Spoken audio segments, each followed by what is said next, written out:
Adesanya Romero, a.k.a. the Big Fight Podcast, the show on the Loudmouth MMA Podcast Network. I'm John Franklin. I'm joined by the Sure Dog and Cage Side Press contributor, Keith Shillan. Keith, how are you?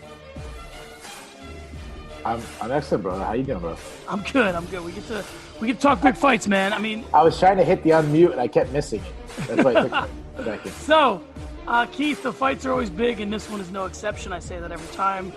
Listen, there are a lot of reasons to book fights. You got what Craig and I have talked about our early stoppage, courtesy of Chael Sonnen. There's the Chael mention, which is the push and the mandate, the push from the company, the mandate from the fans. The rankings also help to build a fight. There's beef, of course, but the age-old adage is styles make fights, and that may be what we have here. However, much like the last fight, Jones versus Reyes, there is some question as to whether or not this was the fight to make. Yoel Romero has contested this belt before, but he has also missed weight in this division, and he is on a 2-fight losing streak. Jose Aldo, hold my beer. So let's get round one started by asking, and by extension, getting out of the way. John, let me cut you off. My question, was this the fight to make at 185 pounds? I gotta say this first. Yes. Fortis MMA. Let me just get it out. So now we hit both of ours. We're good. Was this the fight to make? That's a good question. No, it wasn't. The fight to make was Paulo Costa. Unfortunately, they didn't have that opportunity due to injury, due to some people saying you saw the suspension, which I'm never going to call a guy a cheater unless they actually get caught. And even then, I'm not even sure about it. So I'm not saying you saw some kind of hidden suspension. But supposedly he's injured and he's not able to fight. So it really came down to 2 fights. It came down to one fight, which was Jared Cannonier, which just kind of seemed like the next guy at middleweight. And then Israel Adesanya came out of nowhere and threw Yoel Romero.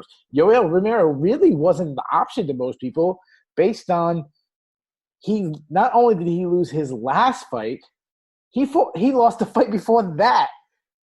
He's on a 2-fight losing. There's been guys, and I probably should have looked this up because I didn't think of it to now. There's been guys who've gotten title shots off of losses. I mean, Justin Eiler's got a title shot. He got knocked out in the first round the fight before. Got a title shot against Andre Arlovski. But I don't know if anybody has gotten a title shot off of 2 straight losses. I mean, Chael Sonnen maybe? Was he in? Did he get a win? I think so, yeah. Yeah, I know going after my guy early. Come on. No. I'm not even joking. No. I was thinking about him losing twice to Anderson Silva and then facing. I think he fought John Jones after. But there was a win over Michael Bisping in there in between, and I think there might have even been another. Oh, I think he had a win over Shogun in there too. I'm not sure exactly the timeline, but yeah. So why did Israel Adesanya pick Yoel Romero and suggest it? And the only thing I can think of, and tell me if you agree or not, is his own legacy. When he retires, to have Yoel Romero's name, as I'm assuming he's assuming he wins, that would do a lot more for his legacy than having Jared Cannonier. And it comes to marketing, I still believe there's a bigger, even though Cannonier on paper deserves it more based on, who he's defeated, winning streaks and whatnot. But I think marketing, it's a lot easier to sell Yoel Romero, the scariest guy, guy. Okay. I want to talk about that because, and real quick, just to clean up the Chael stuff, it was he fought Anderson, lost to him, beat Brian Stann and Michael Bisping. Oh, Stann. Anderson again lost, and then got the Jones fight after the second Anderson lost. Okay, there you go. So, but yeah, still he's right there with him. So let's talk about what you were just talking about, which is sort of the perception of Yoel Romero. So we'll start round one in the background stuff. I guess we kind of already started it, but we'll continue it with, there's not been a lot of real trash talk between these two guys, a lot of mutual respect. But the one card I've seen Adesanya playing over and over again is sort of the whole Yoel is the boogeyman kind of thing. And everyone's afraid to fight him. And he's playing that card as if we haven't seen this guy defeated before. Obviously, Robert Whittaker wasn't afraid to fight him. And then he just knocked out Robert Whittaker. So how much do you buy into that? Do you think that that's a way that he can sort of steer into because that's the fans' perception of Yoel Romero and some of this like greatest athlete in the world, and that, Yoel Romero is the reason why he lost to Whitaker, potentially. Yoel Romero is the reason why he lost to Costa, maybe his style or not pressing the gas when he should have. But yet he's still sort of this, the joke that everyone says is the guy's built like one of the Avengers. So it's his own mistakes that leads to his losses. Yeah. Do you think that Israel's sort of leaning into that narrative? Yeah, no, I think it's a good point. Yeah, the one thing that helps is the highlight reel. And I'm going to get to this later, but who has a better highlight reel than Yoel Romero when it comes to excitement? You see him like suplexing a guy and then flying knee in a guy and then spinning back fist and then crushing Luke Rockhold with an overhand left and dropping Robert Whitaker with right flying knee in this guy. And it's like that highlight reel alone is going to sell between, putting both theirs, all the flashy stuff that Israel Adesanya can do, and then all the flashy stuff Yoel Romero can do. Obviously, you have Olympic silver medalist in wrestling, world champion. The guy won a world champion in wrestling. He beat Chael Sanderson not once but twice. People who don't know who Chael Sanderson is arguably the greatest wrestler in American history. This is the guy that he won. Besides winning the Olympics, he was undefeated in college, won 4 NCAA titles, didn't lose a single match. Here's a fun fact: his junior year, the guy he beat in the NCAA finals was none other than former UFC heavyweight and light heavyweight champion Daniel Cormier. So there's a little fun fact for you. Yeah. So I mean that helps. But here's the thing: you talked about like everybody's scared of him. Nobody wants to face him. They have that narrative that even if you beat him or you survive a fight with Yoel Romero, it has an effect on you. Like they show people's faces, guys saying how hard he hits. And I know Darren Till is doing this tongue in cheek, but like the Darren Till jokes about Yoel Romero, like, oh, I'll fight anybody middleweight, well, except for Yoel Romero. Like he's doing it just kind of being a character and fun. He did that video where the gorilla's running and then all of a sudden he sees something, he runs away, and he's like, oh, that's when I saw Yoel Romero. Like I know he's doing that, just kind of making jokes and stuff. But the fact that he started doing that at the time the UFC started talking about or when Adesanya started talking about Yoel Romero, that like to me that helped the narrative that Yoel Romero is that boogeyman guy. So props to Darren Till, kind of he should get like a little paycheck in the UFC, some matchmaking to help that narrative. Yeah, I agree. So let's again, he's an easy guy to book, and even in the pre-fight stuff when I was watching some of the countdown stuff, that's what they said. You don't leave a Yoel Romero fight the same as when you entered it. So even though he had some losses, they even showed the guys busted up that he fought, even the fights that he lost. So, all right, let's talk about Paz. We won't. Yeah, so let's just say this: his last 2 losses was to Robert Whitaker and Paulo Costa. He almost knocked both those guys out. Right. He almost knocked out Robert Whitaker 2 or 3 times in that second loss. And then we all remember when he almost knocked out Paulo Costa in the first round in that fight. And that was both fights were wars. Like I watched his both fights today and I scored it and I thought I thought they were the right decisions, but they weren't whitewashings. Like there's some people who, especially the Robert Whitaker fight, that scored it for him. In fairness, there's some people that were saying he won the Costa fight. I mean, I think more people were saying that Costa won, but there were some people out there. And I think that both fights, there was and we'll get to this when we break him down as a fighter. There's a little bit where Yoel kind of stays close to you, fights to the level of his competition. He can be that guy sometimes too. So, I mean, when you say that he's coming off 2 losses, you have to deal with the record books in the way that they're presented to you, right? There's 2 L's next to his name. Again, one was a split, and one was, although it was unanimous decision, you and I felt Costa won. There are some people that felt like he did not win. So they were close. Both of the fights were close. So if you're going to make a case for Romero, that's the case. He didn't get knocked out in either one. He didn't look unimpressive necessarily in either one. So let's talk about. We're also in that era right now where guys getting losses for some reason and getting wins. I mean, Jose Aldo has not won a win, doesn't have a win at bantamweight, and for some reason he's jumping the line, including the guy who beat him.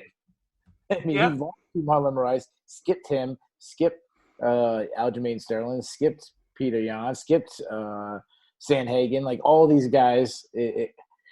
So yeah, why not Yoel Romero? Why not Yoel? Sounds like one of those political campaigns. Why not Yoel? Elect him for mayor of whatever.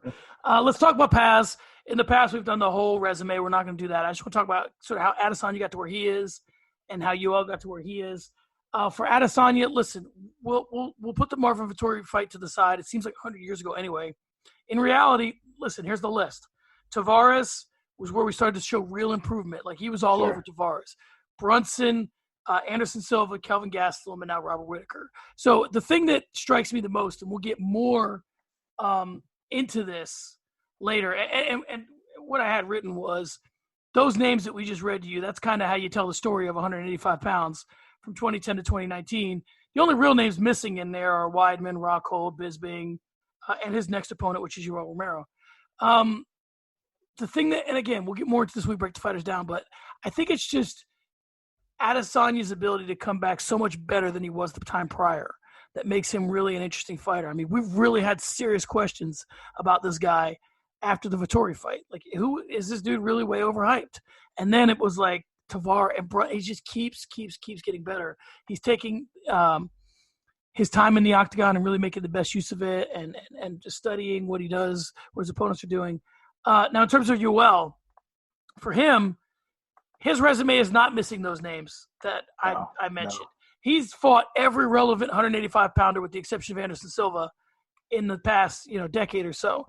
But in recent history, a lot of these fans are questioning his place in the main event, questioning his place in the division. There was talk of him going to 205 pounds. Sure. Which has always made a lot of sense to everybody. He's had some weight issues, but we have to talk about that. Of course. So in terms of path, is Adesanya really all that's left for Yoel at 100? I mean, had Whittaker kept the belt, he'd probably be a 205-pound fighter right now, right? Yeah, absolutely. If Robert Whittaker kept the belt, then Yoel Romero would be fighting. Yoel Romero would be in the discussion with the John Jones. I mean, there was discussion about him going up and fighting John Jones anyways. So he would have been an addition. They probably got him a warm-up fight at light heavyweight facing how about this? Not just on a side. If Yoel Romero, say he loses this fight, moves up to light heavyweight, how about Yoel Romero versus Johnny Walker? How fun would that be? That'd be interesting, yeah. That's just something that just popped in my head as we were talking. I was trying to think of a warm-up fight for Yoel Romero, and Johnny Walker was the first guy I thought of, and I was like, that'd be an interesting fight. Yeah. So now that we're talking about him potentially moving 205 pounds, let's talk about the weight. He's missed weight a couple times, lost some opportunities a couple times because of it. I don't know. Do you feel like he has it under control? Do you feel like you can't have confidence? No, he was on Ariel Helwani so we're taping this on Tuesday. So I just want to put that out there for when people who know. Some people listen Wednesday, some people listen Friday, Saturday, whatever.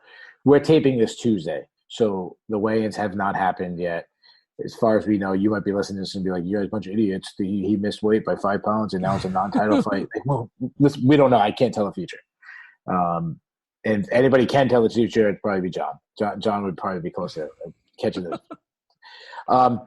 That said, how can you not be worried about it? I mean, on Ariel Helwani, he said he weighed 198 pounds. Now, I don't know where he's supposed to be at, but he says that's good, that's on point. That's still 13 pounds over the limit on Monday, 4 days. Now, a lot of people say, Keith, you don't know what you're talking about. Most guys will drop 15 pounds of water weight. They used to do that when there was IV bans and stuff. Now, I know that a lot of guys still cut a lot of weight, and maybe he's fine. But when a guy has challenged for the title, which we haven't mentioned yet, this is the fourth time Yoel Romero is getting a chance to become a UFC champion. Well, he missed weight, so technically it's only his second time. He's missed weight 2 times. And it was the last 2 times he challenged for title. First was the interim title matchup against Luke Rockhold, where Yoel Romero lost. And then it was the second match against Robert Whittaker, which he lost, which who knows? Imagine if Yoel Romero got the win in that fight. How messed up that was. Yoel would have got the win. Whittaker would have kept the belt. Oh, my God. That would have been like a WF type thing. Thank God for UFC that Whittaker won. But, yeah, how can you not? I mean, even when he does make weight, he looks terrible. I mean, there's that video of him, there was one video, I think it was the second Whittaker fight where he looked like he couldn't even walk. Like he was having trouble walking, and then he's fighting. It's definitely scary, and he's getting older. I mean, obviously he's getting older, everyone is, but as you get older, the harder it is to cut weight. Yeah, I'm very, very concerned, and which is another issue. And it makes matters worse is that 1 week earlier we had Davison Figueroa. So imagine if Yoel Romero misses weight again, and it's been 2 weeks in a row someone misses weight in a UFC title fight, and we have a non-title fight instead. And this one would be even worse because it'd be a pay-per-view with a guy that a lot of people doesn't think should get a title shot. Romero's got a lot of grace. If he misses weight here, I can't imagine the backlash because there's a lot of people who don't want to be fighting this match already. Right. Let's move on to, since we're talking about 205 okay, let's do this real quick. So like I said, this is Tuesday. Okay. When someone checks our Apple, SoundCloud, wherever they find theirs, they're going to see that if you listen to this Saturday morning, you're going to see that we posted this days earlier. John, does he make weight? Yes or no? Yeah, he Let's makes predict. Mm-hmm. Say he does. I think so. I want to play devil's advocate and say no, just to have a dissenting opinion, but I want to say he does too. Please. I think he makes weight because come on, Yoel, please. Yoel Romero, I just feel like all the stars seem to be lining up for Israel Adesanya. And if he doesn't make weight, that throws Adesanya's trajectory off. Adesanya seems to have just the path to greatness predestined. Now, that doesn't mean that he won't miss weight and then still knock Adesanya dead. That could happen too, which would be the worst case scenario. Now, let me ask you this. Flipping over to Israel Adesanya, now we both agree he's going to make weight. There is a photo that came out that shows something on his arm. He went on Ariel Helwani's show yesterday. Ariel asked him about it. He's like, just something on my arm. It's nothing. It's not staph. And he kind of blew it. He didn't say what it was. Are you concerned that Israel Adesanya might have staph infection on his arm? Yeah, I am concerned about that because I don't know. I think that if it weren't staph, he would have had a much better explanation for it than that. So yeah, I don't know. I didn't like it either. I didn't like his answer. God, imagine if Yoel makes weight and then they rule that Adesanya can't compete. That would be absolutely terrible. That would be terrible. So let's talk about Yoel in terms of the 205 pounds, because there's another thing I want to talk about because we're doing all the extra stuff that surrounds these fighters. He's talking about wanting to beat Bernard Hopkins' record of fighting till he's 52. He's 42 now. Do you think that it would take 205 pounds to do that? Could you see him I think it would have to. Yeah. If he but I mean.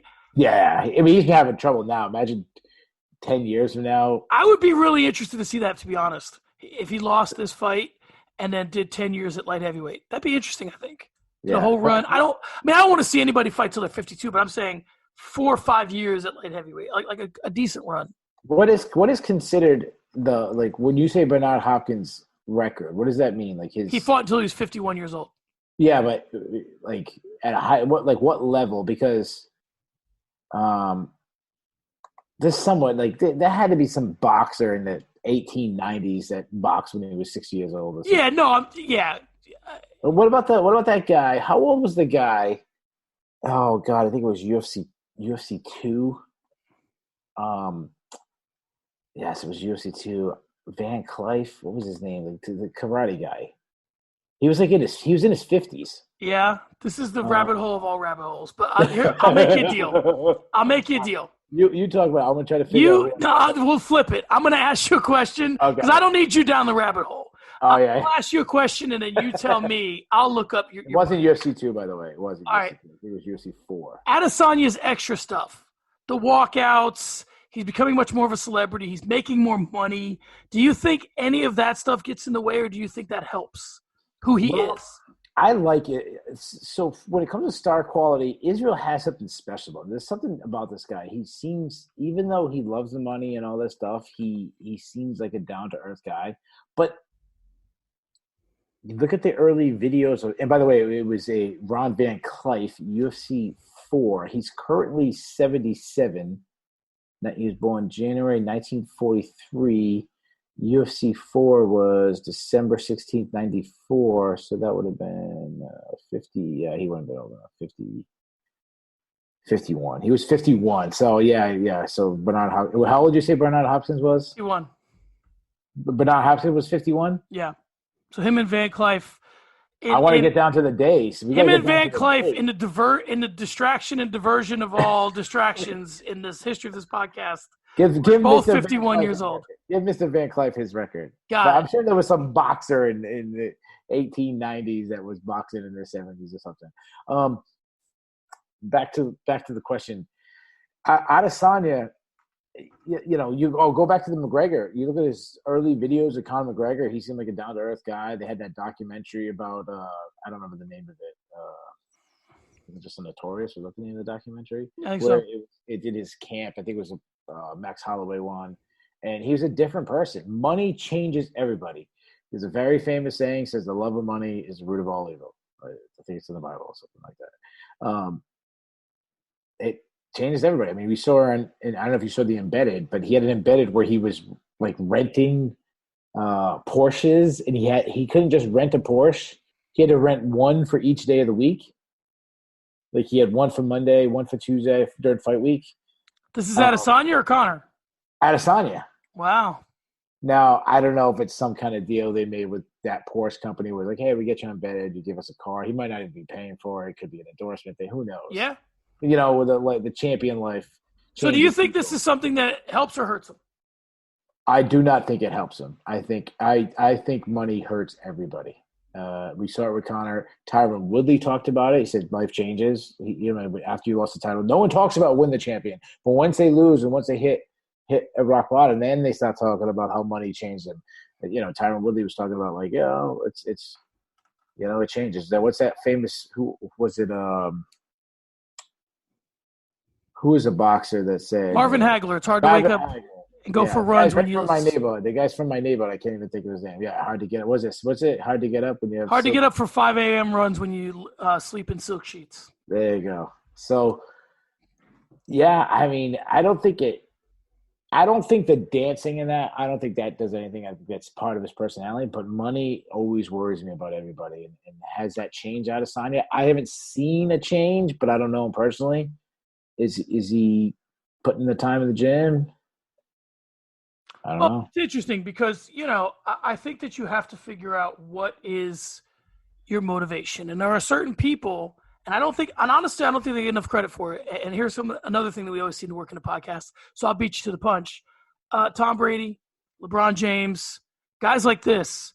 Drew Brees have a tremendous amount of money. And, someone, it might have been Connor, actually took a page out of LeBron's book and said, LeBron spends $1.5–2 million on his body every year just to keep him playing at the level he does. Tom Brady, I'm sure, does something similar or at near the same. He spends his wife's money. Yeah. So my point is that no one has more money than Tom Brady, and no one cares less about the fact they have money than Tom Brady.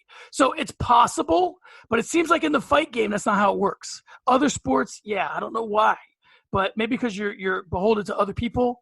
You have teammates and all this. Yeah. But to me, I do think this kid wants to be great. I really do. And so far, he has seemed to, and we'll get to this in a second, he has seemed to sidestep all the major landmines that come at him. Sure.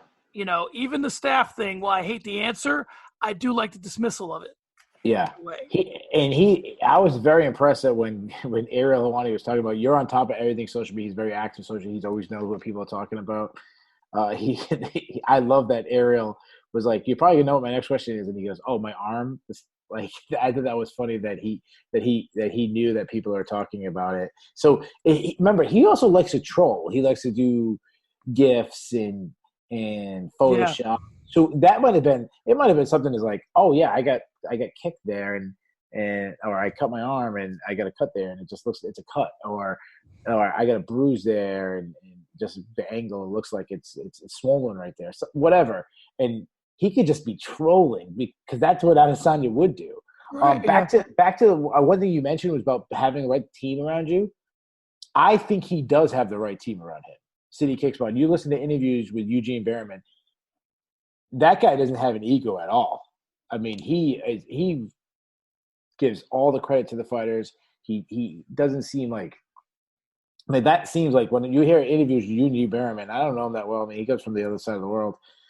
he just seems like the cool dude. Like he seems like a guy you want in your corner and that you would listen to, and that seems like he has the right people around him. Yeah, I agree, and I want to get to that more when we get into breaking down the fighters and the corners and the coaches and all that, because they both these guys come from great teams, which is something we're gonna have to get into. Yeah, that's true. Super teams, pretty much. Yeah, you have like the old established ATT with all their people, and then you have that new kid on the block in City Kickboxing. Yeah, so, okay, let's get to the last little bit of extra stuff, which is some of the controversy, okay? So we'll touch on this quickly. You tell me if it matters or it doesn't matter. The Yoel Romero stuff is obviously a lot older than but it has sort of come up a little bit. The whole gay Jesus and all that weirdness and all his – hold on. And some of his, like, stuff that's like he's misspoke here and there. I haven't seen any of it come up yet.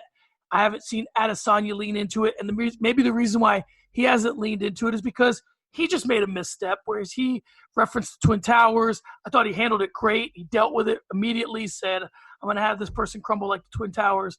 Do you think any of this plays any role in this? Do both of these – I mean – No. So first to Romero.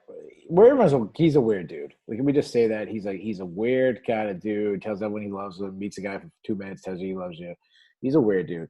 I do think some of it is lost in translation. I don't – this is his second language. It's not his first language. And as far as the 9/11, it was just a stupid comment, and I think he handled it right. And I actually think he had a good point where he said there's the real outrage, and then there's the fake outrage, and there is a little bit of fake outrage. I agree with that. It's one of those ways where people say like, oh, he should have said that because you're trying to take the high moral ground yourself. That like you would never, God forbid, I would never make a joke about something like that because I'm so high in moral, I respect that, and I think the other part of it too with Adesanya, which I think that he kind of leaned into a little bit, maybe subtly or non-verbally, which is like, I think sometimes when you're one of these guys, you have to just say, does anything about who I am tell you that this is something I would say, or does this seem like I misspoke? Like if it has any other thing that I've done in my history lead you to this conclusion, or did I just try and I'm trying to spit some lines here. I'm trying to trash talk. I want to say crumble. The first thing I thought of crumble, I thought about something falling down. I thought of the Twin Towers. Stupid. Yeah. All right, so can we talk about one more thing before we go on to the next round? Can we talk about Yoel Romero's legacy right now? Where is his legacy if he doesn't win the title versus if he wins the title? All right, so let's compare him to some people, because recently they just talked about the best fighters ever to never win a title. So you want to do like a quick game? Like if he would like you throw a name out and we say with belt is he better than him? Without belt is he better than him? I mean, you know what I mean? Sure. You start that game so I can understand where you're coming from, and then I'll back you up. Okay, right now, Michael Bisping. Who has a bigger legacy, Michael Bisping, Yoel Romero? Currently, Michael Bisping. I agree. Yoel wins the title. Who has a bigger legacy? Still Bisping. I'm actually going to go Romero based on just the names that he's beaten. Rockhold, Wyman, Jacare, Machida, Brunson. I mean, I know obviously Bisping has some big names too, but you know what I'm saying? Like, how about Chris Weidman? Romero, Weidman. Okay, I'm going to do you one better. Okay, go ahead. I do like this game, but I'm going to do you one better. All right. Let's talk about the best fighters to never win, and then you tell me where he ranks on that list. All right, so I'll give you the names because MMA Junkie just did this, so it's a piece of cake. Benavidez. His legacy versus Benavidez. Better or worse? No, what are we saying? Are we saying if he wins it or doesn't win the belt? If he doesn't win, right now, who has greater legacy? Romero, just based on that flyweight division, never gets any credit. Cowboy Cerrone. He's a better fighter than Cerrone, but unfortunately to the fans, they would put Cerrone number one. And the Cerrone obviously has all those longevity records, but Romero had a better career. Nate Diaz. Romero had a better career, but same thing, name value is Nate Diaz. Nick Diaz. Not even close. Romero, not even close. Uriah Faber. Again, to me, Uriah Faber is Not to go on another rabbit hole, but to me, Uriah Faber is grossly overrated. Okay. Gustafson. Well, not Romero. I sound like Romero all the way so far. Okay. This is the UFC gold. Obviously, this person's a champion. Dan Henderson. Dan Henderson to me, it's a top. I never thought Dan Henderson was like this all. I mean, I thought he was a legend, but one of his all-time greats until I saw the resume of names he's beaten. It's shocking. You got to go into Dan Henderson's record and go down the names, and you'll be like, wow. So I will put Dan Henderson over Yoel Romero. Rory McDonald. That's a good one. Rory's an underrated guy, but I'll go Yoel Romero. Damian Maia. Yoel Romero. Jorge Masvidal. I mean, same thing as I said with the Diaz, and the name value is Jorge Masvidal, but actual accomplishments like who you've beaten, it's Yoel Romero. Gegard Mousasi. That's a good one. And obviously Mousasi had the Bellator title, but that's a good one. I'm going to go Yoel Romero, but that's a good one. Ngannou. That's too early for Francis Ngannou. Definitely Romero. Have you disagreed with me on any of these? No. Okay. Overeem. That's another good one, but I'm gonna go Romero. I'm high on Romero.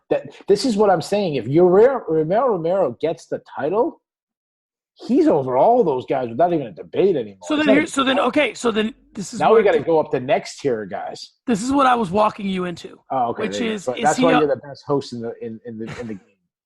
Is he a Hall of Famer without the belt? Well, everybody's a Hall of Famer, so. No, come on, don't give me that. I know you're down on Uriah, and Uriah's a Hall of Famer. Well, you know. Tomorrow, hold on, no. Tomorrow, they changed the UFC Hall of Fame. The only person that gets to decide is Shillan. Yeah, it's a real So is he a Hall of Famer without the belt? No. All right. So none of those other guys are either. But if we, to me, I have a much higher criteria. Jim Miller is a great fighter. Jim Miller is not a Hall of Famer. Jim Miller is going to be in the Hall of Fame one day. Joe Lauzon's a great fighter. To me, he's not a Hall of Fame. He'll be in the Hall of Fame one day. Like everybody gets in the UFC. No. I'm saying so you wouldn't put Donald Cerrone in your hall. If you're running the UFC Hall of Fame, you wouldn't put Cerrone in because you put Yoel Romero above him. Your argument's collapsing on itself, Keith. Well, it's one of those, like, he owns every record. Yeah, I get it. Yeah, it's tough. It's one of those. Yeah. All right. We'll put Romero in then. There you go. He's in. That's how they watered down all the baseball and football Hall of Fame. Is that how someone said that to a writer and then they started putting people in? Exactly. That's the way it goes. You got me. Listen. My buddy Eli Manning's going to be getting in because of Joe Namath, so I'm happy with it. Yeah. Let's go to round two. Can I say this real quick before we go to round two? Hey, shout out. I don't know if we did this on the air, but shout out to Pulver and Chris from Sound of Violence. Those guys gave us a lot of love on this specific show, All Angles. So appreciate those guys. And they said really nice work. I think one of them said we were really well prepared, which is funny because we don't talk about anything beforehand. We just go. No. I have my notes, you have your notes, and we go. But yeah, anyways, thanks for the love, those guys. Those guys are great. One of us is really well prepared, and the other one asks good questions. I won't say which is which. Your style of game was way better than mine. Okay, round two. Let's break down Israel Adesanya. Just give me the scouting report, and then I'll ask my questions. So I have a much larger scouting report on Israel Adesanya than I do Yoel Romero. So let me get to it. Israel Adesanya, in my opinion, is arguably the best striker in the entire UFC and maybe all of MMA. He, to me, is a blend of Conor McGregor and Anderson Silva. He's got really good hand speed. He's got obviously the long range, and he has incredible accuracy. He throws everything he does is straight shots down the pipe. He throws them quick. Doesn't really have a lot of tell signs. As he says, he doesn't pray and hope. He aims and fires. I love that quote because it really fits him. He sets a lot of traps. He uses lots of feints. He's a guy who feints with his upper body, but I love that he actually feints his legs too. Like he'll turn his hip over to see how he'll react if a kick's coming or so early in the fight he's just setting traps. He has a little bit. John Jones is a little of that. He sets traps early. And Anderson Silva was the master of the first round setting traps. See how you respond. One thing he does, he likes to switch stances to see how you're going to react no matter which way. But he'll switch stances during your attack. You'll come at him, and he'll evade while switching back forth and left and right just to see how you're going to react, see if he gets an angle. And the reason why I keep saying he sees, because he has, and this is why I really added Conor McGregor. With due respect to Conor McGregor, he may have the best vision in MMA. And I said, when we talked about Conor, I talked about his vision. That's what I kept saying. Was Conor's vision incredible. Adesanya is the same thing. He sees everything that's coming to him. Now, he keeps his hands really low, which is, of course, a dangerous thing. But he makes up for it because he's so elusive, and he has incredible head movement. And even if you do land a good punch on him, very few hurt him because he rolls a lot with the punches. So they kind of glazing shots. Like, it's hard to get him clean. But if you're firing like haymakers, you're firing hard shots, he stays so calm. But Kelvin Gastelum was swinging for the fences. The first round, Robert Whittaker was swinging for the fences, and he just stays calm. Even if he's hit by one, he never gets worried. He doesn't like spaz out or anything. And this is a huge narrative. Everybody says so, but it's true. He doesn't try to knock you out. He just touches you. And then when the opportunity presents itself, then he lays you out. But he does have big power, and he has a killer instinct. If he gets you hurt, he's going to put you out. He can be pressured, though. The success that Kelvin Gastelum had on him is when he was pressuring him. Even Robert Whittaker was doing well in the first round with pressure. I actually thought he was doing well in the second round until he got knocked out with the pressure. You must attack him by throwing combinations. You cannot attack him with one strike at a time. His head movement's so good, he'll just get out of that way. You're not going to hit him. However, when I'm saying pressure, you still have to stay composed and you have to pressure with volume, but you have to set things up. You can't just bull rush him. If you try to bull rush him, he is unbelievable at backing up and has incredible timing, and he will put you out if you bull rush him.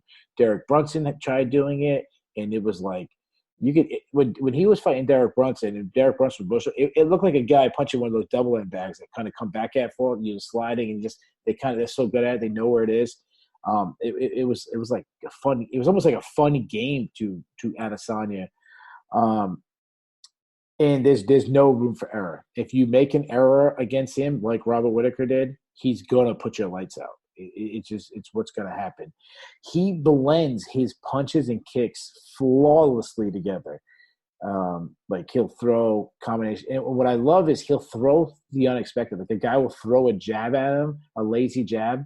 And instead of like parrying and jabbing back, he'll like parry. He'll push the arm down, like a you know what I'm saying when I say parry. Like they parry a lot of times. Will parry jab or parry power shot. It was sometimes he parry and high kick. He'd like push the lead hand down and try to get a high kick up and high enough in time. Is incredible. He has great. I mean, kicks to the legs, kicks to the body. He loves the question mark kick. He throws it a lot. And of course, if you survive all that stuff on the feet, he can still blast you with like something fancy of spinning back elbow or. Now, when it comes to the grappling, he can be backed up against the fence, and you can time his hips. Kelvin Gastelum got him down with a takedown. Malcolm Vittori did hold him against the fence in the clinch. That's an issue. But if he starts if he starts backing against the fence and he feels a crowding and you don't disguise your attack, he's good at initiating the clinch where he doesn't really want to be in the clinch. But if he's going to get into wrestling attack, he would rather be the one grabbing the clinch, going on offense first, making you have to defend, which is really shows to me like really high fight IQ. If you take him down, Kelvin Gastelum took him down. He did really well to get back up. No one's been able to really hold him down. And going back to the Gastelum fight, because it's really the only fight we have anything from the ground with him. When Calvin attacked, one time he almost had I think it was in the fourth round, or he had a really deep guillotine that I thought he was actually going to end Kelvin Gastelum. And then another time when Gastelum got him down, he threw up a triangle that also looked tight. So obviously he's a deadly striker, and that's where he wants to be. But he didn't. I mean, he looked pretty confident on the ground too. So that's pretty much my whole report on Israel Adesanya. So of course I have a lot of questions. He hold it back. If you like to break down striking and watch, he is a fun guy. I mean, I said it. I know I said about Conor. I said how fun Conor was. I said the same thing about Max Holloway. Israel Adesanya is fun to break down, and anybody who knows me is I'm more of a wrestling guy. Like I'm more of a student of the wrestling game. So someone who's even more advanced than me in the striking would have a field day watching this guy. I'm going to do some subtweeting here because if people are listening that either claim they don't listen or whatever, it's funny how we don't get as much, shouts on Twitter as you would think, but yet things that are very similar to the things we do seem to keep popping up. So there's my subtweet. But I will say this because I'm sure that this idea will get co-opted. One thing I want to do with you at some point, this is a different whole thing together, but I want to figure out like who the godfather of certain techniques are and sort of walk a technique back far enough to figure out the originator of it. I wouldn't call it the god. I'd come up with a much cooler name than that. But my point is that, we talk a lot about Nick Diaz, and I'm not calling Nick Diaz the godfather of this, but there's a lot of guys that turn volume into power. And they do it by sort of switching it up on you, zigging when you think they're going to zag. So they'll touch you a lot, and then the one shot. And Izzy does that, and I think it's interesting that that the proper respect isn't paid to the people who originated this stuff because it's really not necessarily known. So he's cut from that cloth a little bit. Like you said, he's a little bit Nick Diaz, he's a little bit Anderson Silva, he's a little bit John Jones. Like he's the best parts of a lot of guys. And what he's good at, and I should have mentioned this earlier, is he's actually good at changing the speed of his strikes. Like, which a lot of guys are doing now. Which is Holloway great. does it. Which is great, yeah, because Covington does it at times. High-level guys are doing that. You start getting the timing, and it comes in at a different speed next time.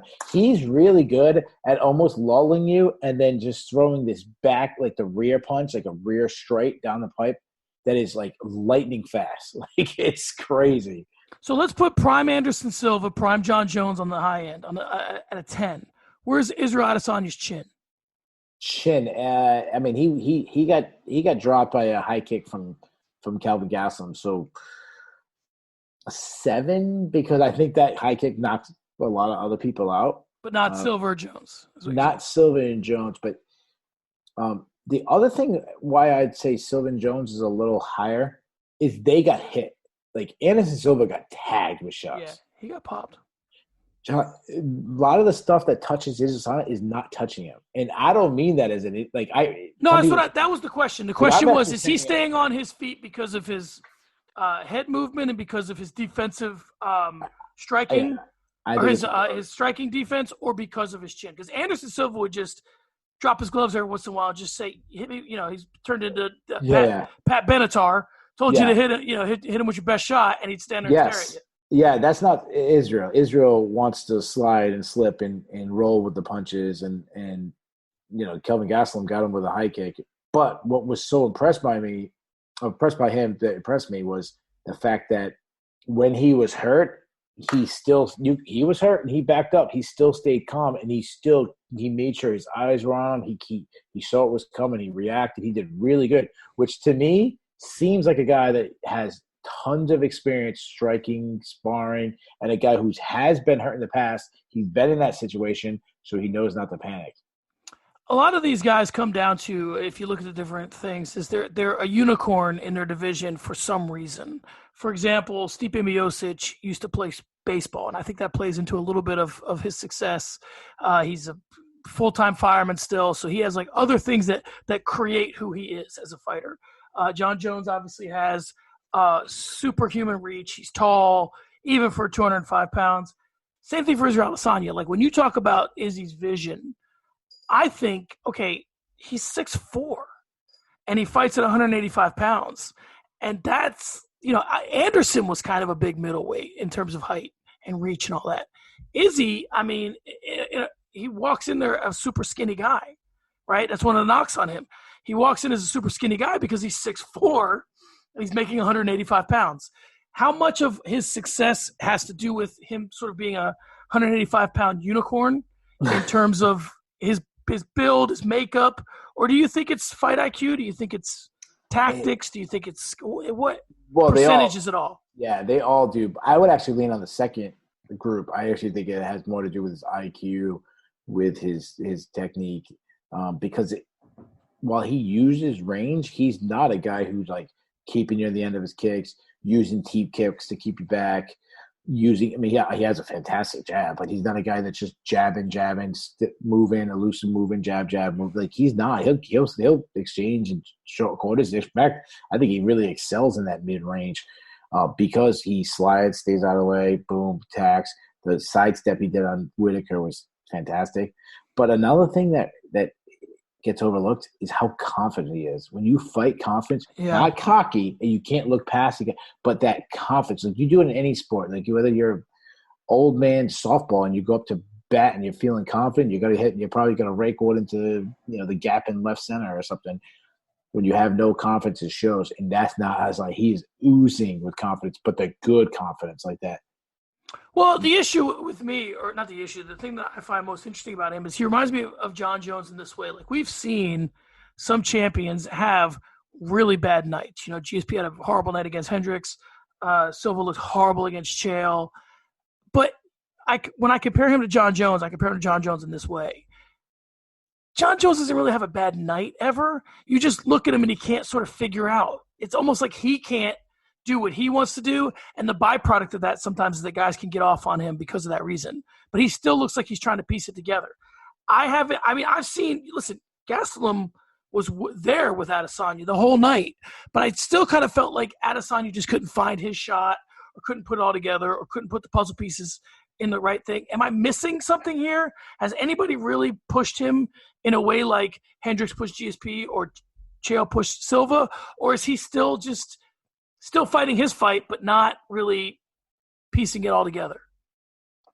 Well, I mean, I think Gastelum really pushed him. The only problem, Gastelum, he was just limited in the tools he had. I think he had a good strategy. I think he fought. Gastelum fought to the best his ability would allow him, if that makes sense. If he was a bowler, this is his handicap, and he reached that handicap, and he's a 200 is what he gets. He got a 200. He didn't go 190. He got that's his peak. Unfortunately, Adesanya is a 270 bowler or something like that. So I think he did fantastic. And he was just out of his depth. Yeah, and Adesanya might not have been a 270 that night. He might have been a 250. But unfortunately, the gap was too big. Yeah. Purely from athleticism stance. And let's move on a little bit to in terms of, we talked about his strengths, we talked about his weaknesses. How are we going to know if Izzy's in trouble?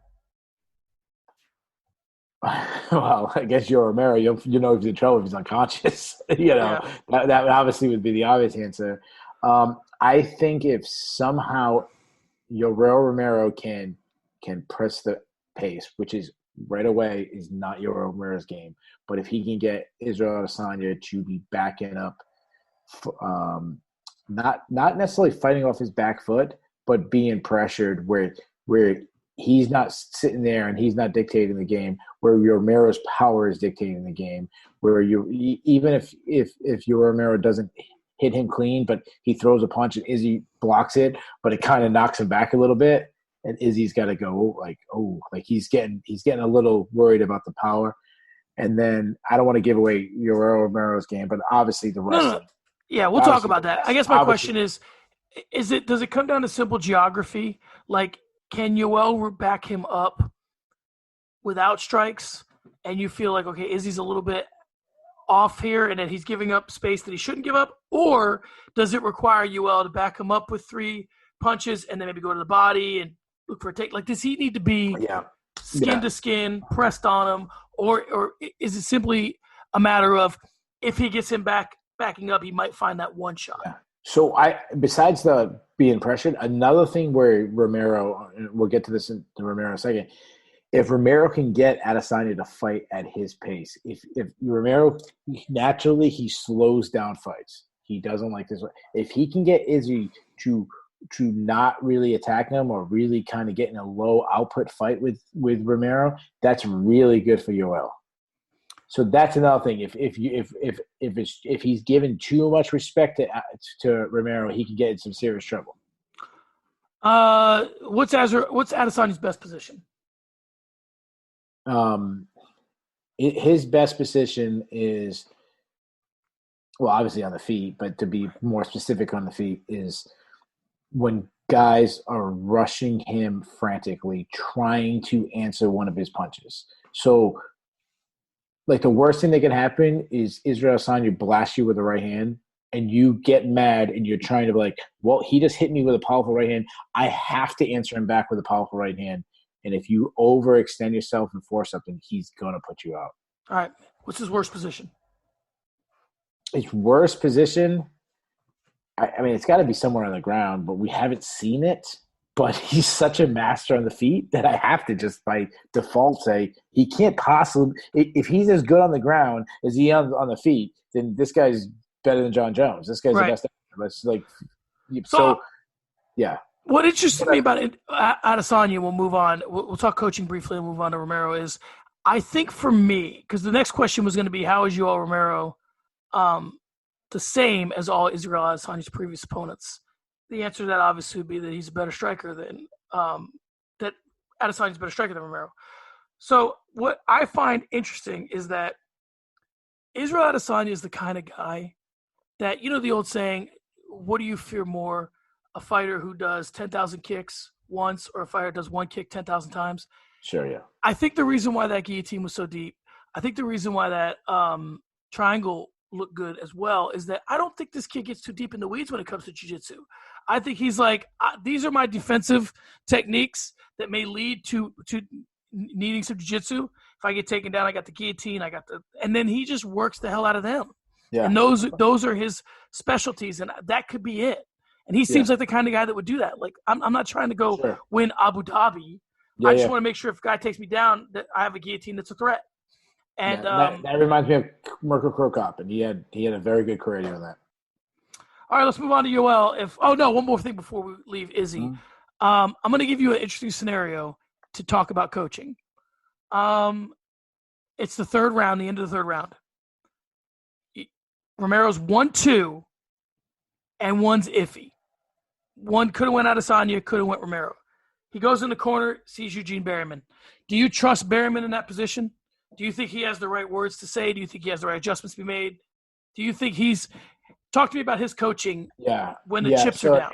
It's hard to really study a coach necessarily. You kind of you really study the fighter and you kind of get the results. But there was a moment in the fifth round where Eugene Berryman was talking to him and he was almost whispering between the going in the fifth round against Gastelum. Adesanya had his arms up on the cage, back towards Gastelum, so leaning over the cage, and Berryman was on his left side, and he was whispering in his ear that nobody else could hear what he was saying. And then Adesanya came out and had the best round of all 5 rounds. He got a 10-8 round on Gastelum, almost put him out. So I don't know what he was saying to him, whether it could have been a technique thing. More likely, he was probably getting into the inner person, speaking to that inner person, that coach. The way he talks about Eugene Berryman. I mean, remember, he held the belt. He laid the belt down in front of Eugene Berryman and said, like, this was his belt. Right. It's something special between their relationship. And he talks about Eugene Berryman like a father figure, not just a coach. Yeah. And on the Countdown show, he said, none of this is possible without him. I showed up as a guy with raw skills, and this is who I became now. Yeah. So I think having a respect for someone that high draws things out of him. You could have a coach who's a master breaking things out, but you don't have that respect for as a man. They're not going to be able to get stuff out of you that a guy that you respect so much that you don't want to disappoint. And that you get more of him, and I think that's what happens with him and Eugene. It seems like a very, very special relationship between two men. Yeah, all right. Let's move on to Yoel Romero. We talked about how he is the same as all Adesanya's opponents. Let's talk about how he's different. Give me the scouting report on Yoel Romero. Well, the first thing. So can I say this? And this goes for both of them. This is the first time while they were in the UFC that I don't know who the better athlete is. And you can't say that for either one. Like, who's a better athlete than Israel Adesanya of anybody he fought? Nobody comes close. Yeah. Say the same thing with Yoel Romero. Nobody comes close. This is the first time someone they're facing may be able to match their athleticism, which is how do they react to that? So that's a big thing. How Romero is different than anybody, and vice versa. Yeah. So you want me to do the full scouting report on Romero? Okay. So the thing that jumps out to me best about Yoel Romero that I didn't think I really saw before until I really dug into the tape study is he can do very well from both the southpaw, which is his more natural position, and the orthodox. He could fight from both positions, and like he'll take a whole fight fighting in one position. He fought Luke Rockhold at southpaw, then switched it up and fought Robert Whittaker at orthodox. So he's so explosive. I mean, he might be the most explosive fighter in UFC history. He's got earth-shattering power. The one of the negative thing is he has a very low output. He almost gives rounds away. He fights in little short spurts. Jimmy Smith said something which I want to sidetrack for a second. Jimmy Smith says wrestling you fight in little short spurts. That's not true. Like, I don't know where he got that. He said his wrestling's not built for cardio. That's absolutely false. That's beyond false. I think I understand what you mean. Like, the wrestling, there's a lot of fast, slow. But that I think he was wrong. But what Jimmy Smith did say, which I really want to, I think he made a really good point is, and I love the analogy. He says he's either unloading or reloading. So either he's coming at you exploding, and then he takes long periods of time, kind of like, and it's really long periods of time because, like, if I grab a handgun and I shoot off 13 rounds and empty the clip, and I take the clip out and I got to fill it up, it takes me a lot longer to fill up a clip and put it back in than it is just me pull the trigger and unload. So I think it's a really good analogy by Jimmy Smith. Also, Yoel Romero might be the biggest. I don't know what the word is. The difference between his highlight video and tape study is night and day, because Yoel Romero is as fun as they come when it comes to highlights. You watch a highlight video of Yoel Romero, and it is entertainment. He's doing, he's suplexing guys, he's crushing them with knockout punches, he's exploding, flying. He's like, all the stuff that's in the highlight video is fantastic.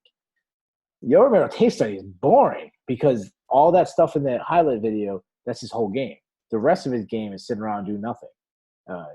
Regathering his energy, which is an issue. Now, Yoel Romero, he wings punches. Everything he throws is always like a big punch. He makes a mistake, he bull rushes towards the guy because he's so quick. He can just bull rush them, and next minute he's 12 feet away, and now he's 1 foot away, and the guy didn't even take a back step. From the southpaw presents, his overhand left is a deadly strike. He lands that overhand left, there's a good chance you got to go out. That's the one that knocked Luke Rockhold into another dimension. From the orthodox stance, I actually think, which is weird because it's not his natural stance, I actually think he might be even better from the orthodox because he has the straight right hand, which hurt Robert Whittaker in I think it was the third round is when he hurt Robert Whittaker, was a straight right. And then in the fifth round, it was a left hook. So he's got like, from the orthodox, he has like 2 power punches. Well, from the southpaw, I really think he only has like a 1 overhand. He doesn't do well at range. Robert Whittaker was piecing him up just by jabbing him. If you remember, Robert Whittaker broke his right hand and was just jabbing him with the left hand and was very successful. And even to the Luke Rockhold fight, Luke Rockhold was doing well. And from a distance, I think he won the first round. He might have even won the second round just working from a distance before he got knocked out. He does not fight well backing up. He doesn't like fighting off his back foot. This is what Whittaker had really good success with. This is what Paulo Costa had really good success. Paulo Costa had Yoel Romero backing up almost the entire fight. He's very susceptible to leg kicks because he has such a heavy base. I mean, he's got those huge legs, but he also has a very heavy base. He kind of sits down on his shots, which leaves him open leg kicks. It's something Luke Rockhold was doing very well with.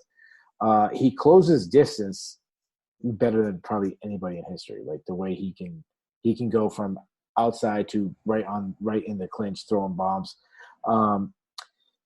Now let's talk about the grappling. Yoel Romero is a silver medalist in the Olympics. He was a world champion. We had talked about him. His wrestling is obviously elite. He just doesn't use it. It's annoying. Like, why doesn't he ever use his wrestling? Inside the clinch, when he gets the clinch, he's got really good dirty boxing. And then he has this inside trip. Like I explained, he gets like double underhooks, and he like basically sticks his leg. What he does is say it's his left leg. He'll stick his left leg in between his opponent's legs, and then he'll bring it back to the side, like the left side. So it goes in and then behind the guy, which would be the opponent's right leg. So it's an inside trip. So those who don't know what I'm talking about, he does that all the time. That's his go-to takedown. I shouldn't say he does it all the time. When he goes for a takedown, that's his go-to takedown. But the problem is he does not use his wrestling enough, and the wrestling drains him. So it's kind of like the same thing. If he explodes with the wrestling, it's load, reload, even in the wrestling. And the other thing that worries, the big thing that worries about him is it was the first time I think I remember seeing Yoel Romero hurt his last fight.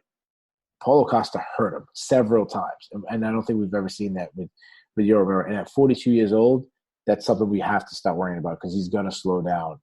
Like age catches up to everybody. And being that he's 42, actually turning 43 next month, the age is an issue. So there's something I want to bring up to you, and tell me what you think about it. So okay. This is something Chael said a while ago, and you can compare it to he's coming at it from the wrestling perspective, and having watched Yoel for a really long time.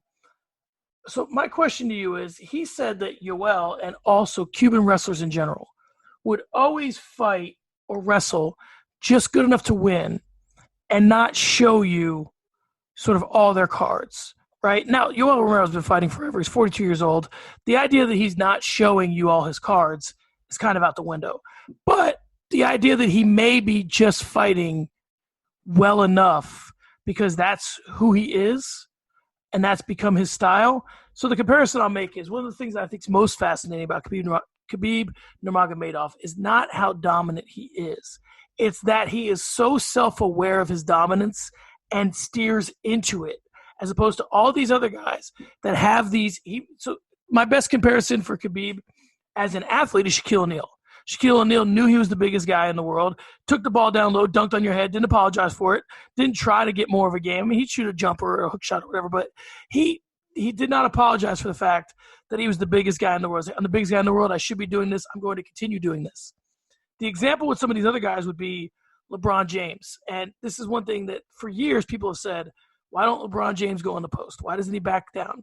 The reason I think he waited so long to do that, and not turn this into a basketball discussion, was because as he got older when he needed it, he didn't want it to be sufficiently scouted. So he didn't want 5 years of tape of him being in the post when now he's in his 17th year like he is now. He does it all the time. He wanted people to not know how to combat it as he got older when he would need it. I'm fully in belief of that. So my question that I took a long way to get to is, do you lend any credence to Chael's idea that the Cuban wrestlers or that Yoel, meaning when you scout him, do you see him competing to the level of his competition? Do you feel like it's a strategy to conserve energy? Do you feel like it's a strategy to be like, if I lull you to sleep, my explosiveness is then exacerbated? What of those things do you see, or do you just have a guess as to which is in play? Well, I mean, you mean like more on the wrestling side? Like, does he wrestle down to his people? Or does he not? No, does he just compete down to his level? I'm talking about when he. Yeah, I get what you're saying. Yeah. I mean, I don't know. You have to get in Yoel's head, but no, I think wrestling fades. I believe wrestling fades based on you and people who don't understand it. Now, of course, people say, "Oh, Randy Couture or Daniel Cormier, these guys are wrestlers." It's a different kind. Both those guys, they wrestled at heavyweight. I mean, they competed at heavyweight. They didn't wrestle heavyweight. They competed at heavyweight in MMA. It's a different style, like slow, get in the clinch, work it. A freestyle wrestling is about explosive movement, getting in on the opponent's hips, takedowns, driving, and you get in a wrestling room and you'll see this, whether it be high school, whether it be college, be the Olympic level. they drill takedowns nonstop. Most wrestling is mostly half the practice is drilling takedowns. The other half is live wrestling. Like it's cardio, drilling takedowns because you're teaching explosive movements, muscle memory, and the fact that if you compete in MMA, you can't sit there and drill takedowns nonstop because you have to drill jiu-jitsu. You got to drill kicking and punching and everything, sparring. I think wrestling fades. I've seen it. I believe John Jones' wrestling's fade. I think Yoel Romero's wrestling fade. You go in his last fight against Paulo Costa, he shot him deep on him, and Paulo Costa reached around and basically hip-heisted him over and defended the takedown, which Paulo Costa is not known for his wrestling. So I think that Yoel Romero understands that, one, his wrestling has faded a little bit, and two, that he doesn't have the cardio because that as much as you talk about explosive movement, there's nothing more explosive than getting on the hips, picking a guy up, slamming him, and that drains you.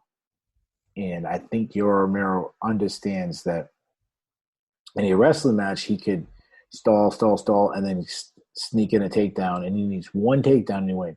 That's not how it is in MMA. You can't just get one takedown and hold him down and he gets back to the feet. Like in wrestling, I don't know if I'm doing justice, but a takedown's worth 2 points. Well, there's a very good chance on a high level the end of the match is 3-2. Well, you just got 60% of your offense of one explosive movement. You're not going to get 60% of your offense MMA with one explosive movement. I mean, of course you can get the knockout, but generally speaking, if the fight goes 25 rounds, you have one explosive movement, you're in big trouble. So I think Yoel doesn't use his wrestling because I don't think it's there anymore. Well, and we've talked about this in the past, and again, to reference Chael, because I defer to him on certain things. He said the thing that goes when you're an MMA fighter is the chain wrestling.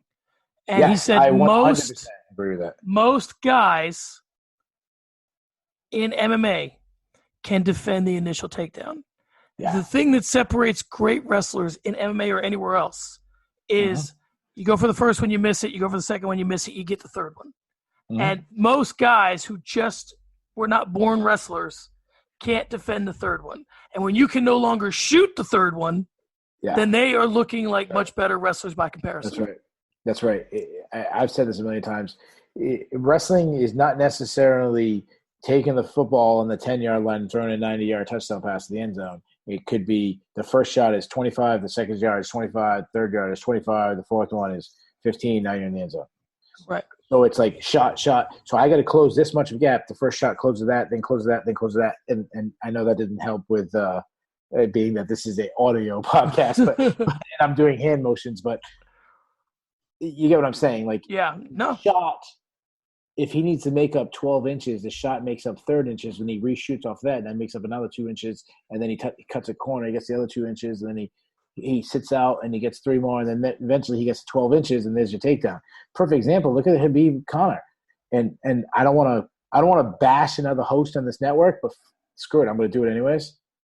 Fred Kirby, I love the guy. He's my boy. But Fred Kirby was saying that Conor got cute and tried wrestling. He didn't have a choice because Habib turned into a wrestling match, and like he's like, oh, he stopped taking. No, it's because you don't really understand wrestling. He stopped. That was the takedown is not just a one shot. It's everything that goes with a chain. It's something Gregor Gillespie is really good at creating wrestling.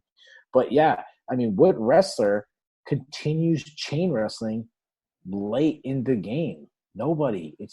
Wrestling's a young man sport. Yeah. I mean, think about Mark Coleman. Mark Coleman was in the Olympics. Mark Coleman was the national champion wrestler. I mean, this guy's as high level as they come. Look how quick his it faded. And other guys like Josh Koscheck, guys like Johnny Hendricks, you kind of see them getting away from their wrestling because it's not there. And I'll go to my grave saying John Jones wrestling is almost gone now. So know, and I'll give you guys a perfect example. In the terms of the media, okay, look at guys like us. I'll use myself for example. I used to be a pretty good writer, and then podcasting came around, and I just enjoy podcasting more now. To me, striking killed wrestling in MMA in the way that podcasting may kill writing. Guys just like to podcast. It's can I get my thoughts out in a much easier way. Easier, yeah. So let's talk about the positions. What's the best position for Yoel? I love him in the clinch. It's something he doesn't use enough, but he gets that clinch, whether it be the takedowns, because the clinch, you got to remember, the clinch is less. It's not really necessarily takedown. Now he just one explosion movement, inside trip down, but also when he gets that clinch, he's so powerful that like when at one point Luke Rockhold actually had a Muay Thai plum on him, and Yoel Romero was so powerful that he started winning, even though he didn't have any inside position. He was just blasting the body, uppercuts. I think that's the biggest advantage he might have is maybe the clinch, which is strange because Izzy is good in the clinch, but Yoel is really good in the clinch. Is there, what's his worst position? His worst position is backing up. If he's backing up, fighting from distance while backing up, if he's staying at the end of a jab, he's in trouble. So then, okay, there you go. How we know he's in trouble? You're saying if he's getting, and this is my question, if he's getting hit with a steady diet of jabs, is it that a lot of leg kicks? Is it leg kicks, diet of body kick? Like, yep. Yeah, you're hitting every check mark. Leg kicks, teep kicks. So if he's allowing Adesanya to hit him with a variety of strikes, and the guy has to take the fight to him. If Adesanya can stay on the outside and play a game, but if they're taking the fight to him, Robert Whittaker took the fight to him. Paulo Costa took the fight to him, and that's why they were so successful. Now, of course, there's with Yoel Romero, he has that ultimate. What's the word I'm looking for? The ultimate neutralizer. Equalizer. That's an equalizer, not neutralizer. Equalizer. The fact that he can land that one strike, and that's it. I mean, Robert Whittaker was, I shouldn't say dominating, but he was having his way in that second fight until the third round when Romero caught him with one right hand. Luke Rockhold, go back, I challenge everyone. Luke Rockhold was winning. Everyone remembers a brutal knockout. Luke Rockhold was beating Yoel Romero until Yoel Romero blasted him with one shot and took him out.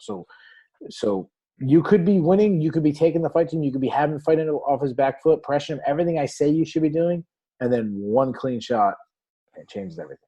You know, I think also one thing that doesn't get enough credit is we talked about this in the past, and this is a very long conversation I'm going to keep very short, which is when you have a guy like Adesanya or Conor for that matter, your ability to make them miss or be ineffective is almost a form of offense in the sense that in the first fight with Nate, a lot of it was just Conor couldn't put good leather on Nate.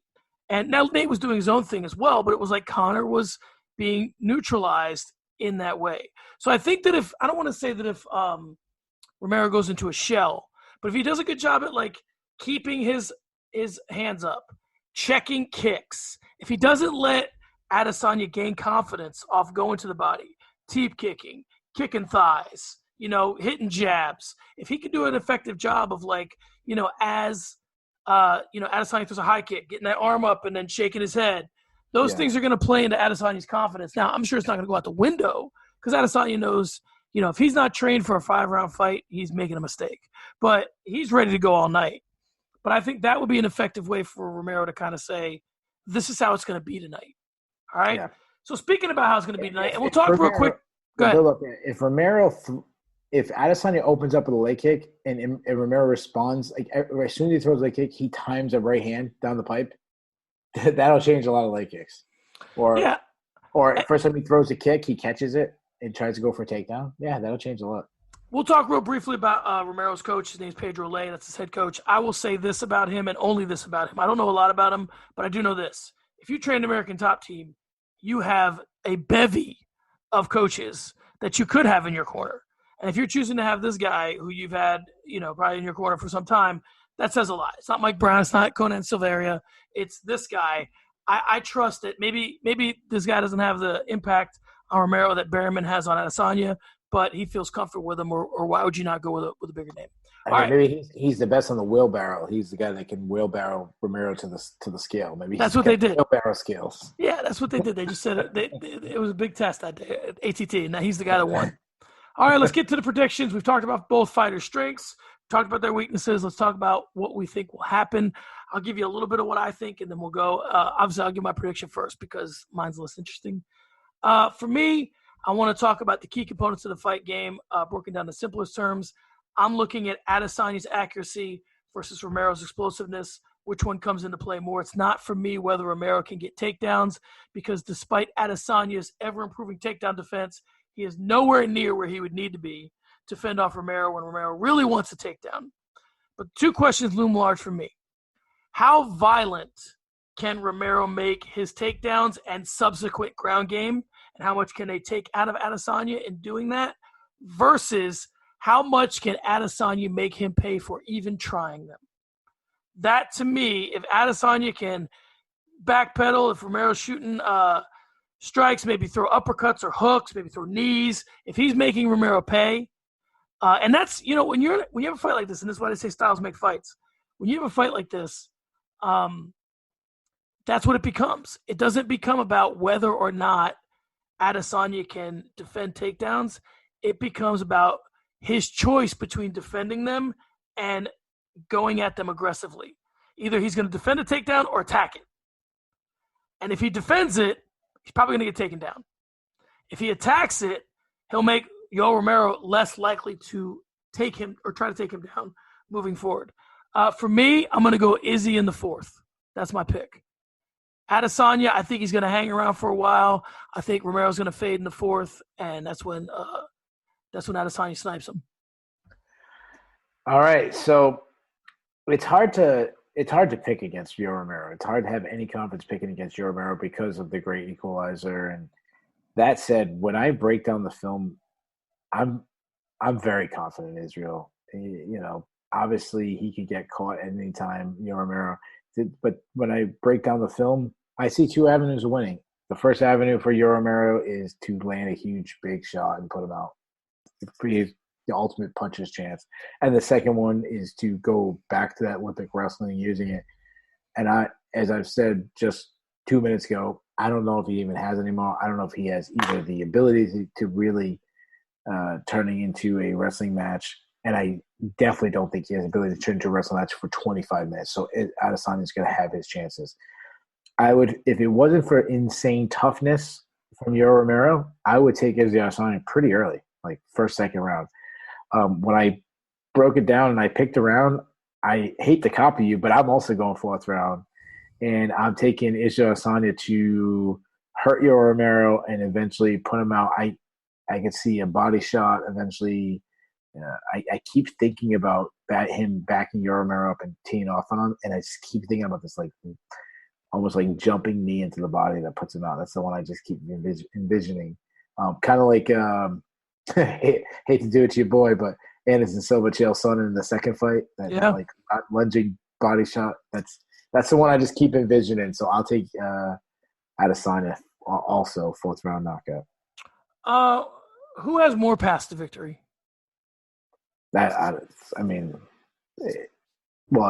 Obviously Romero has a puncher's chance in the wrestling, so that would say two. But Romero and Adesanya has one, the striking. But when you break down all the tools he has, to me, it's Adesanya. Right, but that was the question. Yeah, Romero has more paths to victory, but Adesanya has the bigger path. Yeah, it's huge, the path. Yeah. Right.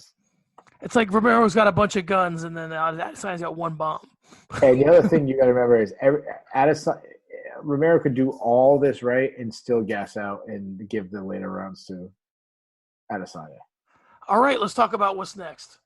A little bit we've talked about Adesanya and how he handles fame. Do you think that winning against Yoel Romero would be any bigger than winning against Robert? He just won the belt from Whitaker.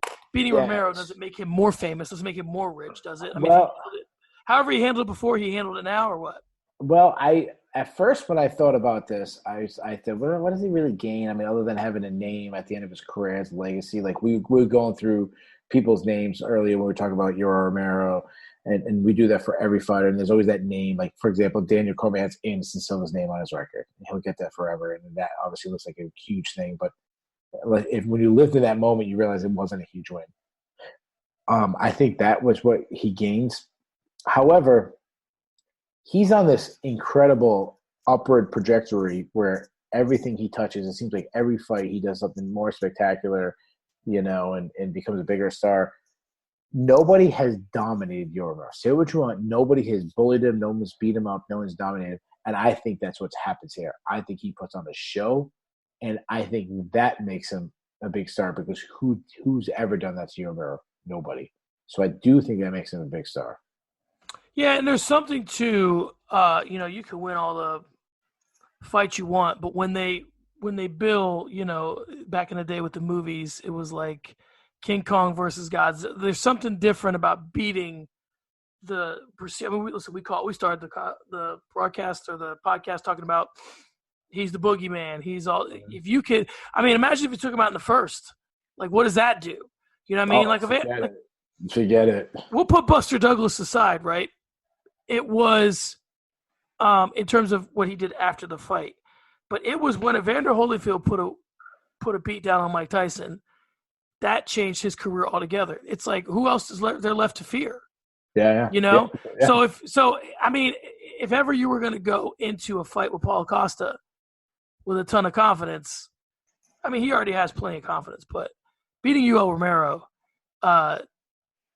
is really that last major hill to climb in terms of like something to be worried about. Like, no one's going to do more damage to you potentially than Yoel Romero would do. If you can survive that, you can survive anything. If he takes out Yoel Romero in the first round, forget it, man. He's hit that Anderson Silva zone where he would become the thing they wanted of Anderson Silva, but also speaking English and having all the style and coolness, and like that is a dream for the UFC if he takes. Well, and also listen, not for nothing, but if he takes out Yoel Romero in the first round, everybody's sitting up straighter in that division. And like, if you're Paulo Costa, you think this kid is like, he's vulnerable, and you'll continue to think that. I'm sure Paulo Costa is no shortage of confidence.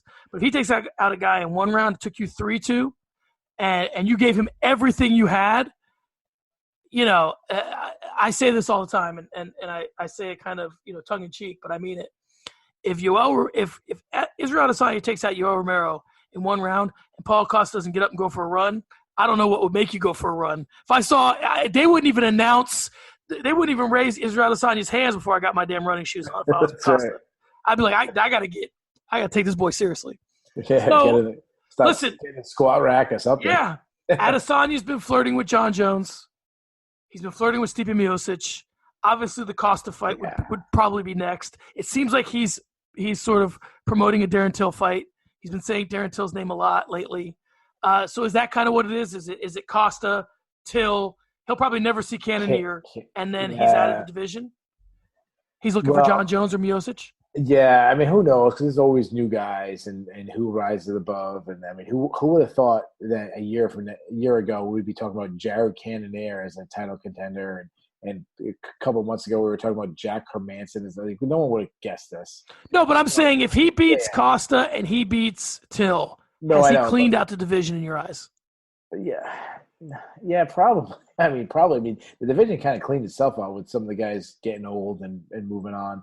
But yeah, kind of. But there's always that guy. I mean, look at Jan Blachowicz at light heavyweight. Suddenly he's going to fight for the title, and who would have guessed that a year ago? So it's probably always going to be somebody. I don't know if anybody's ever cleared out the division. I think it's kind of impossible because someone will rise up the rankings. But who should be next? If Paulo Costa is available, that's the fight. I mean, they're both killers. They're both undefeated. They're both. I mean, Paulo Costa. I mean, has anybody in history ever had to look more than Paulo Costa? Yeah, and then he can back it up. His performance against Joe Romero was fantastic, and then they're talking on Twitter. They're going back and forth. They want the fight. That's the one. If Paulo Costa's not available, I could see them skipping Cannonier and doing Darren Till because he's a little bit more marketable, especially with if he's got a big personality himself, the British accent and everything. And Jared Cannonier doesn't really have much of a personality. But if Israel Adesanya if he absolutely destroys Yoel Romero in his next fight against Jared Cannonier, something went wrong. Like, not saying, and I'm a purist. I'm a guy who says, he deserves it. I thought Jared Cannonier should have this fight. But from a marketing sense, if his next fight after decimating Yoel Romero, as both of us think is going to happen, is Jared Cannonier, he lost some money. So I'm not going to do this because I feel like we do this all the time, and this is my mistake, not yours. Just because we're picking Adesanya, we have to talk about if Romero wins. I feel like sometimes we take our pick and go, Adesanya's going to do this, and Romero loses, he goes to 205. So, okay, Romero wins. Is it immediately? And it's funny that the big thing that looms in this division is the guy you never see, which is Robert Whittaker. He was injured all those years despite being champion. Now he's got an issue with his family. So, I mean, he's still always omnipresent because he's a former champion and he's hugely talented. But if Romero wins, do you book a rematch with Costa? Do you book a rematch with Adesanya? Do you go another route? I still think Paulo Costa is the guy, no matter what, especially because Paulo Costa has a win over Yoel Romero. He's the number one contender. This should be his fight, not Yoel Romero's. So I think Costa, for either guy, if Costa is available, he's the guy. But if Yoel Romero wins, that really does open up the Jared Cannonier, because what you're doing at this point, you're just playing with like house money at that point, kind of like you did when Michael Bisping was a champion. Like there was not a older guy, doesn't have much time left, so whoever just get kind of like lifetime achievement award would give you the very winnable fight against Jared Cannonier. Maybe you even retire as a champion, something like that. So if I'm Jared Cannonier, I'm rooting for Yoel Romero because I think his chances of getting a title shot totally improves, and that's a much more winnable fight for Jared Cannonier than Israel Adesanya is. Okay, so a loss for Adesanya. Does he immediately book an immediate rematch? Does he deserve one? Should he go? I mean, he'd have no title defenses. The division is so shallow. The guys who've been stinking up the division, taking spots, have all moved on. I mean, Weidman's back in the division, but I mean, I think we've all pretty much given up on Weidman at this point. But Rockhold sounds like he's retiring. Jacare's now back in the division, but same thing with Weidman. Like, those guys. So there really is a couple guys: Costa, Cannonier, Darren Till, Adesanya. I could see the UFC doing something like running back. If Adesanya loses and like, we're not going to give him a title shot, we just want him in an exciting fight. I can see them trying to run back the Gastelum fight because of how exciting it was. Darren Till, I mean, there's a lot of options if Adesanya loses. Yeah, I like the Gastelum fight if he loses because then you could put either guy back in title contention. I did not mention Gastelum if Adesanya or Romero won, even though I feel like maybe the kid deserves a shot. I mean, he's given Adesanya his best fight to date. So I don't know. I think Gastelum should be a little bit more relevant in this conversation than we're maybe making him. I gotta fight for the loser. For either one, I think it would be a compelling fight. If Uriah Hall at UFC 249 can beat, I think he's going against Jacare. If he can beat Jacare, he'd be on a 3-fight winning streak, and he's a fun, flashy guy. Trains with Fortis MMA. See, I should have got it in now. Fortis MMA. See? I forced it earlier. I think not the winner because but against the loser. Imagine Adesanya comes off a loss and you get him against Uriah Hall. That'd be a fun fight. And even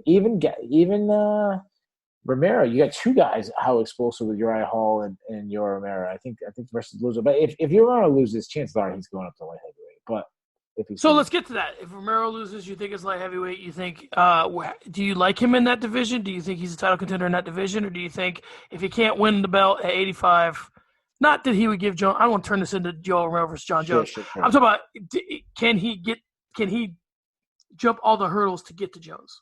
Where would you place him in that division? If this was like preseason rankings in college football and all these guys were equal, where would you rank Yoel Romero in the 205 division if he was there tomorrow? Yeah, well, first of all, we have to ask the question: would his power translate at light heavyweight? I think it would, because he's got earth-shattering power. And then the other question goes: if it does translate, does it even increase because he's not cutting as much weight? Maybe his gas tank's better. All this, which I like. I mean, he's a short guy, so that would be an issue. But he would be probably the fastest guy in the division, with respect to Dominic Reyes.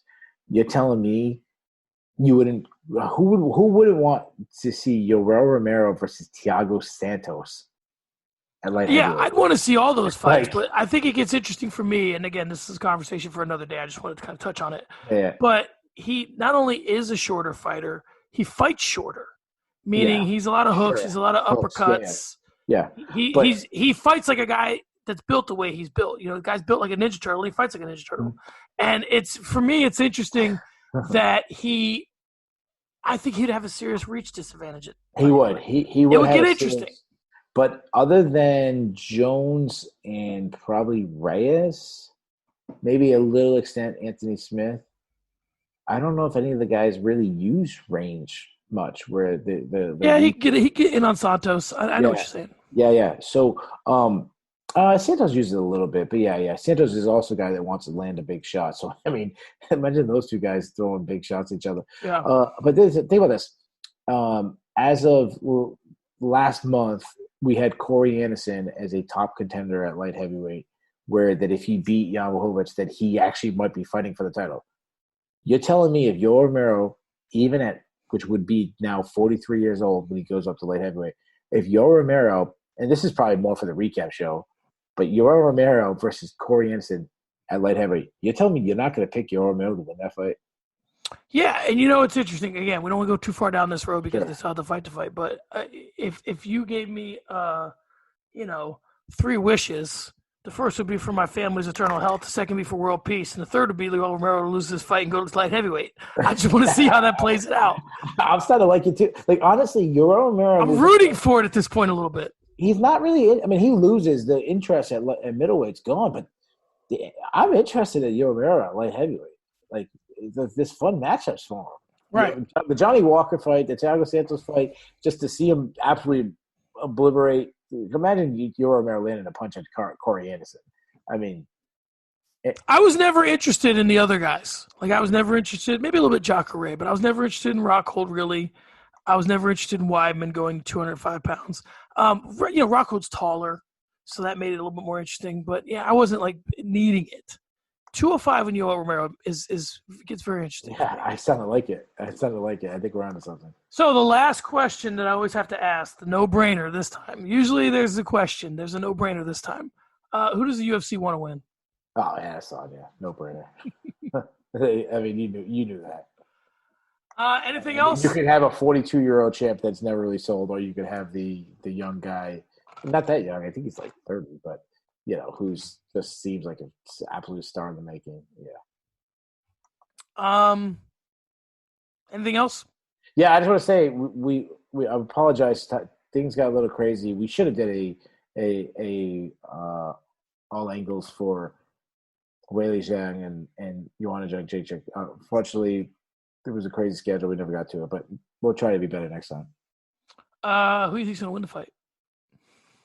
I don't know yet. I haven't broken it down. I'm probably leaning towards Joanna, but I haven't really done enough tape study on that yet, so I'm not sure. So don't hold me to that quote yet.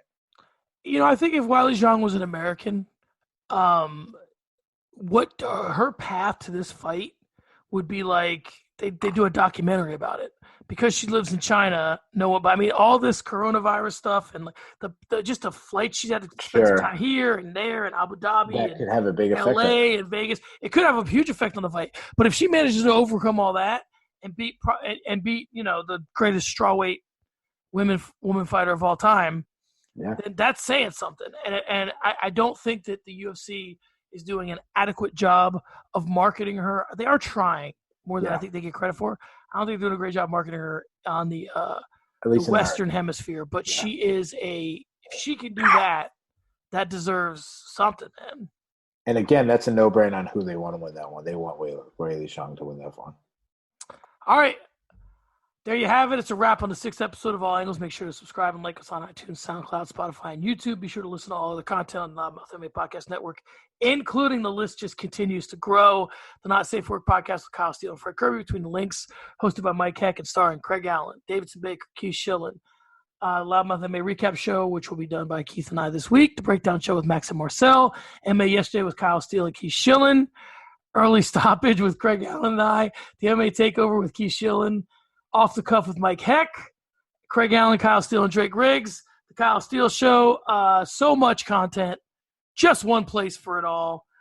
You have what can only be described as a shit-eating grin on your face. What do you have to say? No, I was just smiling because you kept saying my name like 10 times. Yeah. Meet the new host, same as the old host. Yeah. All right, so listen, this is going to be a great one, guys. I mean, the co-main or the main and the co-main, obviously, Adesanya's star is either going to rise or Romero's going to really solidify his legacy in the same way that Bisping did. Ensure that he's going to be an all-timer. Ensure that he is going to be a Hall of Famer. And as always, if there's an angle we missed, hit us up. Keith can be followed at Keith Shillan MMA. I can be followed at SM Cornerman. Let us know what you think. Big shouts to the Sound of Violence podcast. We'll be hoping to hear from you guys soon. We'll see you next time. Peace.